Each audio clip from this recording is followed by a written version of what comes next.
Welcome to the Cauayan City, Philippines mission. It's a beautiful mission.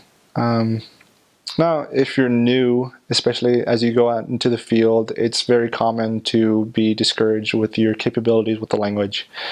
No matter what level you are at the language, everyone feels it in one degree or another. I would encourage you not to, as I said before, it's sometimes more easy said than done, but in any way possible, to not get down on yourself with the language. The best missionaries that I've known in my whole life are those who did not have a knack for languages.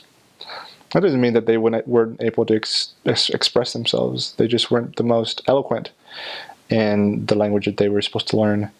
But the language of the spirit that they spoke was so strong.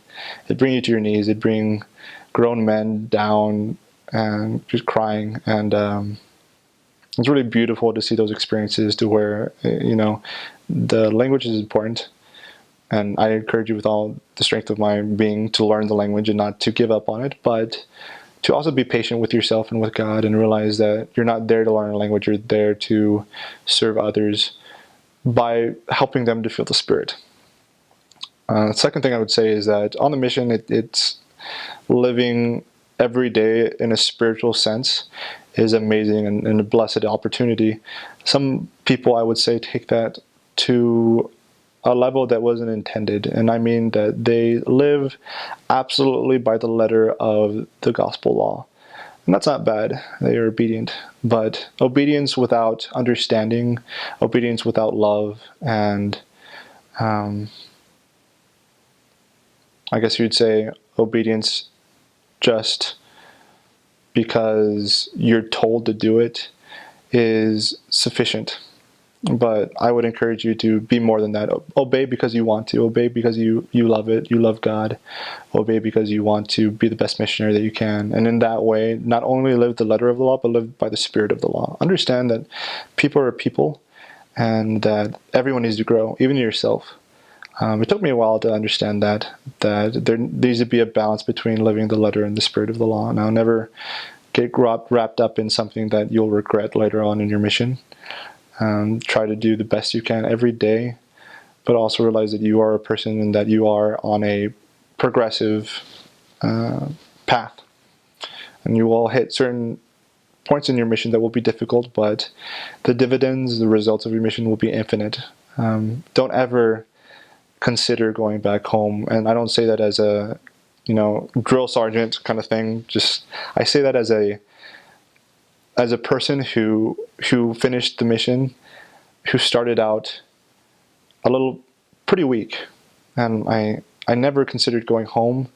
I promised myself I'd stay, no matter what happened, no matter what I felt at the certain time, and I think that idea and just staying and doing the best that I could.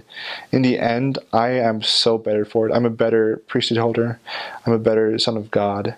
I understand myself more. I understand people more. The mission is a blessing that has no price on it because it is a rarity that most people do not have in this life. You will cherish the fact that you served a mission not only in this life, but in the life to come. You will not regret it in the least bit. It will be an absolute beautiful part of your life. Never look at the mission as a crutch. A lot of people finish the mission and say, well, that was all right. I progressed and I met some people. But go into the mission having in mind that when you give your farewell testimony, that you say that you are speechless in a good way, that your testimony has been strengthened. If you can leave your mission and say that you were the best convert that you made amongst others, I would say that you are infinitely successful. I feel that I was the best convert on my mission amongst others, and I am so in debt to my Heavenly Father for that. People say I went on my mission to give back a little bit. It's kind of ironic because on your mission, you try to give back, but in the end, you end up owing a lot more to your Heavenly Father for everything that you've become. I definitely believe that the church is true with all my heart. It's it's been a progressive process. At the beginning of my life, I'd say I'd relate myself to a moon. Moon being that it doesn't project its own light. It borrows light and projects it to others, to the earth, to other bodies. And on my mission, I became a star, and a star projects light from within, from itself. And so I didn't live off borrowed knowledge forever. I've developed my own testimony no matter what happens with those I've grown up with my parents, with my friends. I know that this is true. I know the Book of Mormon is true. It's a wonderful book that I was able to study and learn more about, as well as the Bible, and they complement each other so amazingly. The mission is everything and more. It's beautiful, and I can't be more. I can't say more strong words to those of you who are a little anticipatory about going on a mission.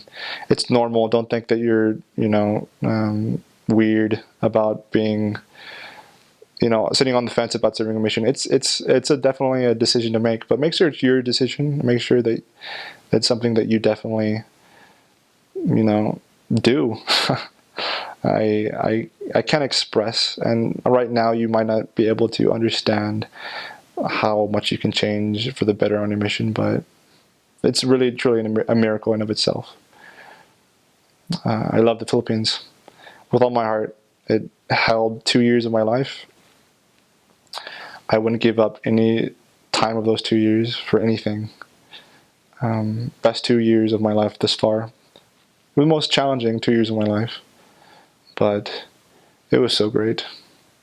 And knowing what I know now, if I were to go back and someone were to say, okay, here's the mission call, I would be so excited to serve. And so I